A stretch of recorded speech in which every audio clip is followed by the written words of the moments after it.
자, 2021년 고2 3월 모의고사 24번부터 27번에 해당하는 지문을 한번 같이 읽어보도록 할게요. 기술 지문이고요. 모의고사를 풀 때는 사실 우리가 기술 지문이 가장 어렵게 느껴지잖아. 근데 내신 시험에 만약에 이 지문이 변형되어 나온다면 사실 나올 가능성도 좀 낮고요. 그리고 바꾸더라도 선제 순서를 바꾸는 정도밖에 낼 수가 없어요. 그 이유는 너네도 알다시피 국어 선생님은 기술을 가르치는 선생님이 아니다 보니까 이 선지 이상으로 뭔가를 변형하기가 힘든 거죠. 그래서 그냥 선지의 OX 정도만 너네가 명확하게 이해를 하고 있다면 대비가 충분히 될 수 있을 거라고 생각을 합니다. 지문의 내용만 이해를 해주세요. 자, 한번 천천히 가보도록 할게. 1문단부터. 고층 건물을 건설하는 현장을 보면 우뚝 솟아있는 타워 크레인이 사람들의 시선을 끈다. 타워 크레인은 수십 톤에 달하는 중량물, 무거운 물체죠. 그것을 들어 올리는 건설 기계 장비이다.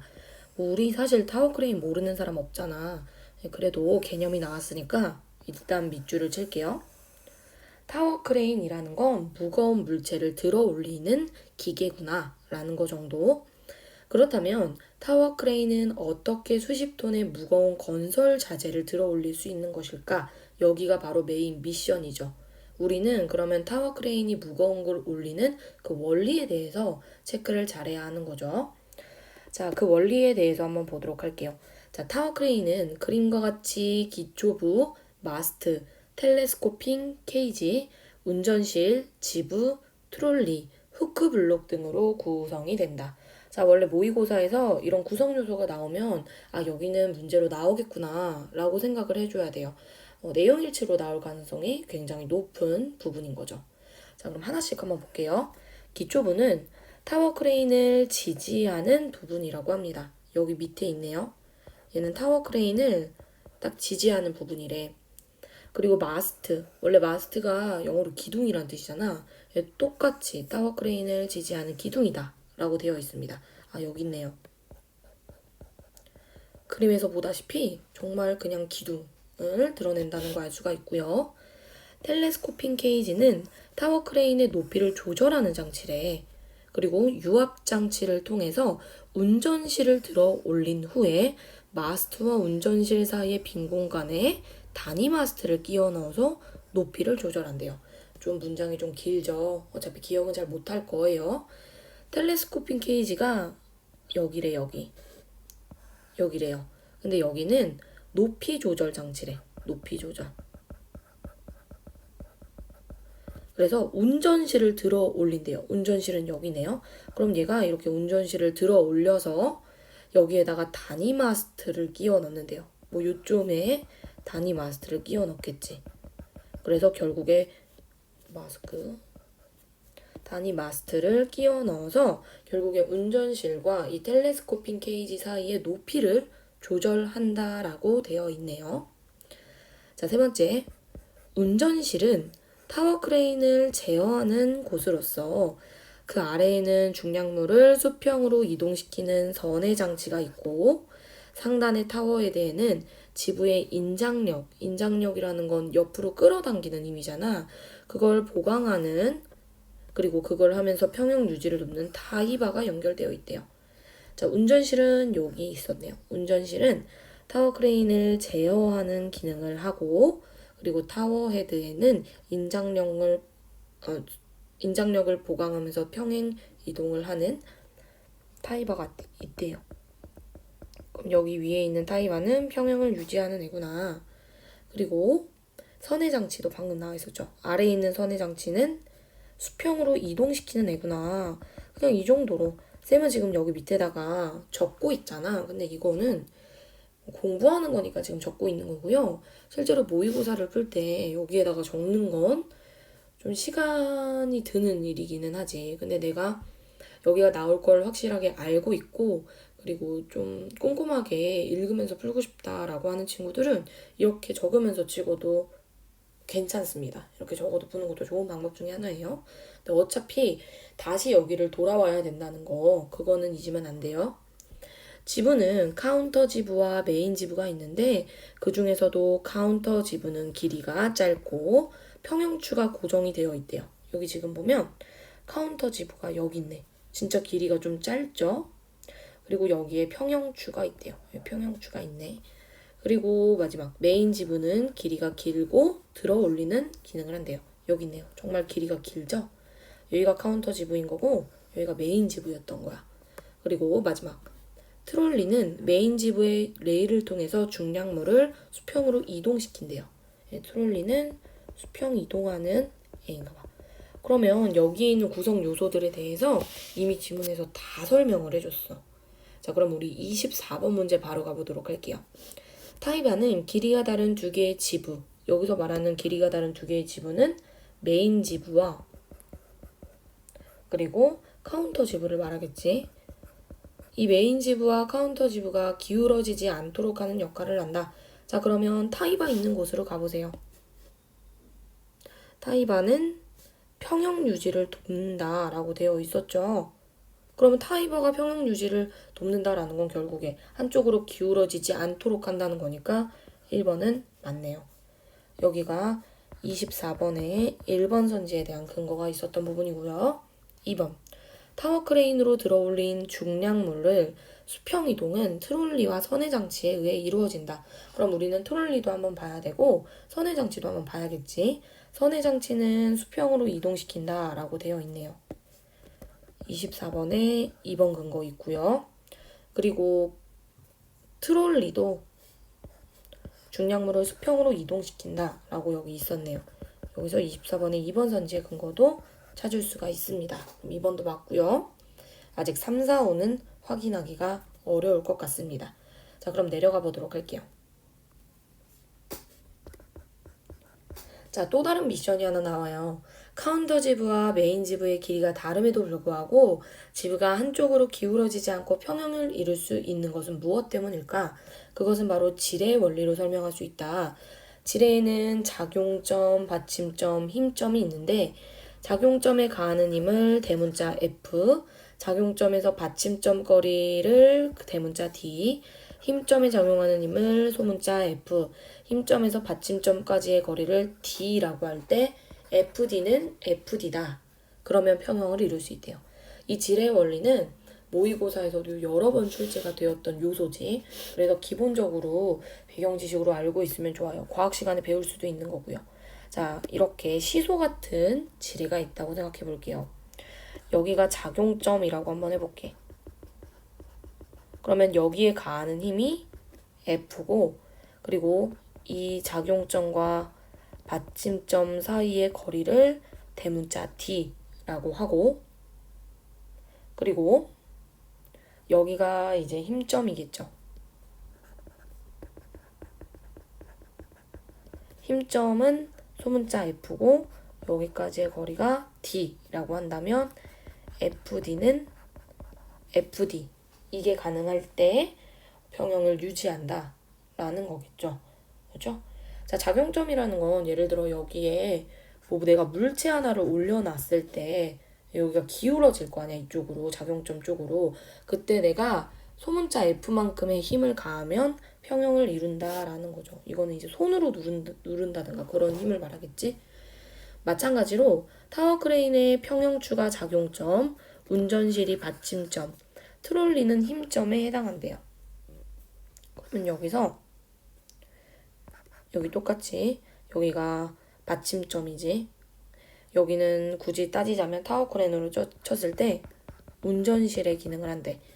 그리고 평형추가 작용점. 그럼 여기 있는 평형추가 작용점의 기능을 하고 그리고 운전실이 받침점 트롤리가 힘점에 해당한대요. 요 정도. 그러면 운전실과 평형추 사이의 이 거리 D가 어디야 지금? 이 그림으로 따졌을 때 카운터 지부를 말하는 거예요. 카운터 지부가 여기서부터 여기를 말하는 거고 메인 지부가 여기서부터 여기를 말하는 거거든. 그래서 굳이 따지자면 여기 평형추와 운전실 사이가 카운터 지부 그리고 트롤리와 운전실 사이가 메인 지부라고 라고 볼 수가 있는 거죠. 그렇다면 결국에 저식을 그대로 적용하면 평형추와 카운터 지브를 곱한 값이 트롤리와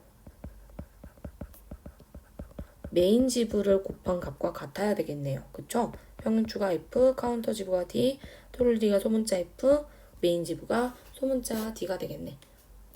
그래서 여기 지금 카운터 지브, 메인 지브도 여기 나와 있어요. 네, 요 정도. 여기까지. 자, 근데 아까 쌤이 24번의 답을 고를 수 있었는데 하나를 안 하고 넘어갔어요. 자, 24번의 답은 5번인데 텔레스코핑 케이지의 유압 장치를 통해 마스트를 들어 올려야 된다라고 되어 있지만 여기서 텔레스코핑 케이지는 운전실을 들어 올린다라고 되어 있죠. 여기가 24번의 5번 선지의 근거가 됩니다. 고쳐야 되겠죠. 마스트를 들어 올리는 게 아니라 운전실을 들어 올린다. 네, 이렇게 해서 일단 사실상 요 3문단, 2문단 읽고 나서 5번 선지를 고를 수 있었던 거죠. 답은 나왔던 거예요. 자, 그리고 여기는 질의 원리에 따라서 카운터 지브와 메인 지브가 길이가 다름에도 불구하고 평형을 유지할 수 있는 이유에 대해서 말해줬어. 카운터 지브와 메인 지브, 그리고 트롤리와 평형추, 이 거리와 그 다음에 무게를 곱한 값이 일치하기 때문이었다라는 거죠. 그런데 타워 크레인은 메인 지브에 있는 트롤리의 위치에 따라 얘죠. 들어 올리는 중량의 무게가 달라진다. 메인 지브의 바깥쪽에서 들어 올린 중량물을 메인 지브 안쪽으로 이동시킬 수는 있는 건 가능한데 메인 지브 안쪽에서 메인 지브 바깥쪽으로 이동하지 못한다라는 건 결국에 FD가 FD인데 여기서 메인 지브 안쪽에서 메인 지브 바깥쪽으로 이동한다라는 건 중간에 있는 운전실로부터 트롤리까지의 거리가 멀어진다는 거잖아. 그러면 D의 값이 커져요. 그러면 어떻게 돼? FD보다 FD가 커진단 말이지. 그러면 균형을 이루지 못해서 결국에는 쓰러지고 말 거야. 근데 이런 계산식이 나올 수 있었던 건 기본적으로 요 FD의 값이 고정값이었기 때문이야. 지금 따라오고 있죠? 요 대문자 FD는 평형추와 카운터 지브거든. 평형추와 카운터의 지브 값은 고정이 되어 있는 값이에요. 근데 트롤리의 값은 변하죠. 그쵸? 그 변하는 과정 중에서 D의 값이 커지게 되면 메인 지브 쪽의 무게가 훨씬 더 많아지기 때문에 무너진다는 거야. 그래서 25번의 답은 1번입니다. 평형추와 운전실 사이의 거리. 이게 뭐야? 대문자 D죠. 평형추와 운전실 사이의 거리 D죠. 카운터 지브. 그리고 평형추의 무게가 고정이 되어 있기 때문에 평형추의 무게는 F죠. 카운터 지브의 거리와 그 다음에 평형추 무게가 고정이 되어 있다라는 건 FD는 FD일 때 요 값이 고정되어 있어서 요 D의 값이 증가했을 때 균형을 이루지 못한다 라는 이야기예요. 2번 볼게요. 평형추와 운전실 사이의 거리 하면은 그게 어디야? 대문자 D죠. 카운터 지브니까. 트롤리와 운전실 사이의 거리는 소문자 T죠. 그쵸? 그러면 그 거리가 가까워지기 때문에 아니죠. 오히려 트롤리와 운전실 사이가 멀어지는 거죠.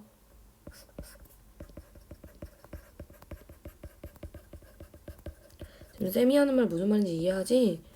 여기가 있다면 여기가 거리가 더 멀어지게 되면 이렇게 기울어진다라는 거거든? 그러니까 멀어지겠죠. 트롤리와 운전실 사이의 거리라는 건 소문자 T죠.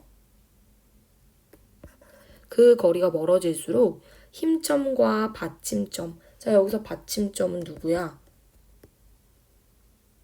운전실이잖아. 그리고 힘점이 누구야? 트롤리잖아.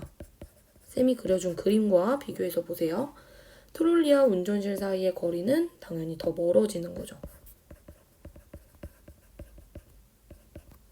그 다음에 카운터 지부에 설치된 평형추의 무게와 권상장치의 중량물의 무게의 비가 달라지기 때문에 아닙니다. 무게는 지금 고정이 되어 있어요. 트롤리가 메인 지부의 바깥쪽으로 이동할수록 평형추가 있는 카운터 지부 쪽으로 기울어지는 게 아니죠. 카운터 지부 쪽으로 기울어진다라는 건 여기 있는 트롤리가 이쪽으로 간다는 소리인데 지금 여기서 전제 조건은 바깥쪽으로 나가는 거잖아. 그래서 틀렸죠. 오히려 메인 지부 쪽으로 기울어진다라고 해줘야겠죠? 그래서 답은 1번입니다. 평형추와 카운터 지부 사이의 거리와 무게가 일정할 때 메인 지부의 거리가 멀어지면 이 둘의 값이 똑같아야 된다는 전제 조건이 무너지기 때문에 기울어진다라는 거죠. 자, 그 다음 타워 크레인이 수십 톤에 달하는 무거운 건축 자재를 들어 올릴 수 있는 것은 중량물을 매다는 후크블록의 움직 도르래를 사용하기 때문이다. 움직 도르래라는 거는 이제 고정 도르래와 같이 비교해서 이해할 필요가 있는데, 고정 도르래는 이런 식으로 천장에 도르래가 고정되어 있는 걸 말하고, 움직 도르래는 이런 식으로 도르래가 고정이 되어 있는 게 아니라 움직이는 걸 말하거든. 얘가 훨씬 더 뭔가 효율적이라는 거겠죠. 후크블록의 움직 도르래는 와이어 로프를 통해 권상장치와 연결이 되어 있대요. 권상장치라는 건 뭐냐면 그 안에 있는 전동기의 회전 방향에 따라서 와이어 풀을 감기도 하고 풀기도 한대요. 뭐 감고 풀고, 뭐 감으면 길이가 짧아지고 풀면 길이가 늘어나고 이런 걸 말하겠죠. 자, 그럼 방금 여기 봤던 이 문장이 27번에 4번 선지에 대한 근거가 돼요.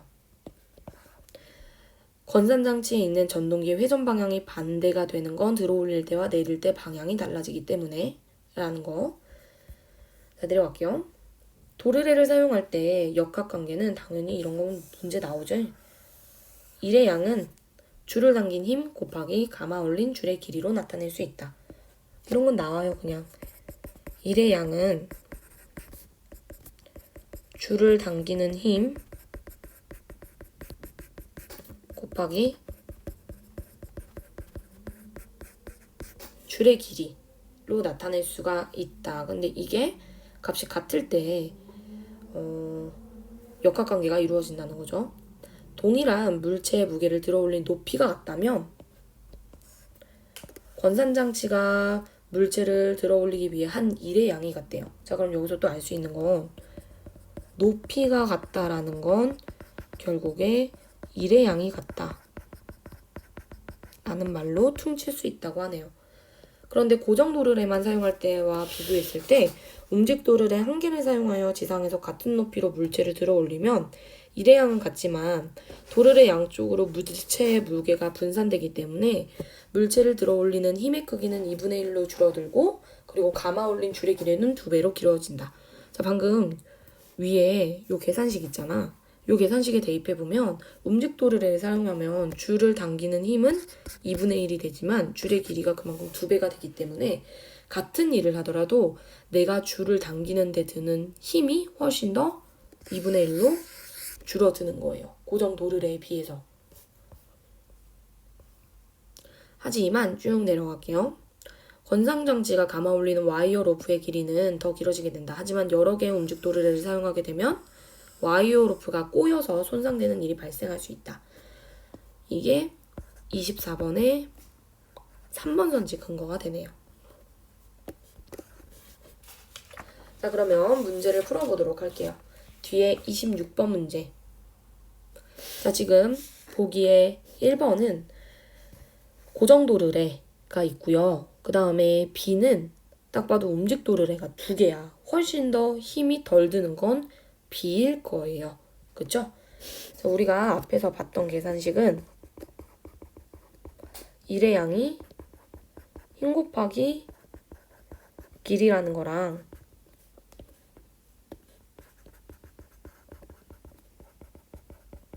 높이가 같다라는 건 한 1의 양이 같다 라는 말로 표현할 수 있다고 했죠.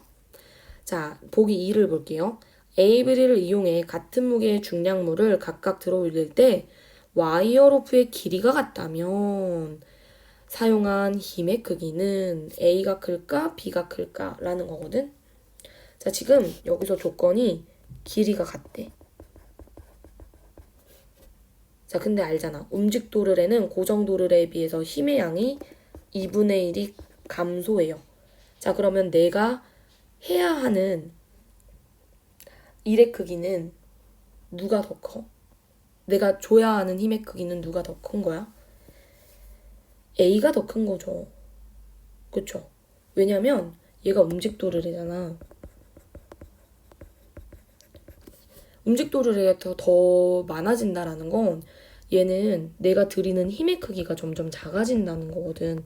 힘을 좀 덜 들여도 길이가 길어지기 때문에 적은 힘으로도 같은 양의 일을 할 수 있다는 거야. 근데 지금 전제 조건이 길이는 같아요.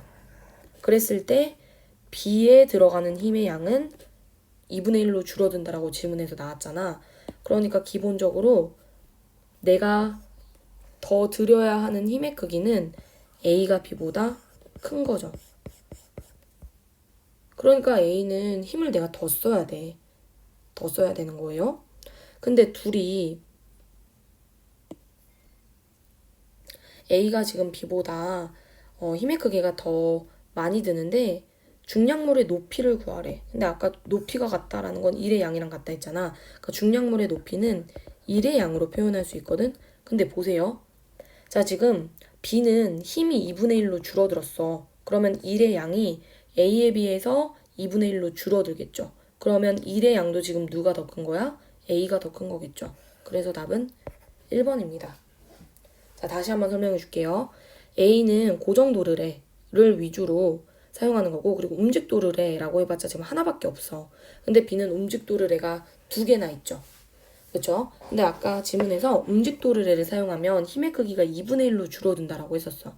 근데 보기에서의 전제 조건은 길이가 같대요. 그러니까 길이가 지금 같다라는 전제 조건 하에 지금 힘의 크기만 2분의 1로 줄어든 거거든?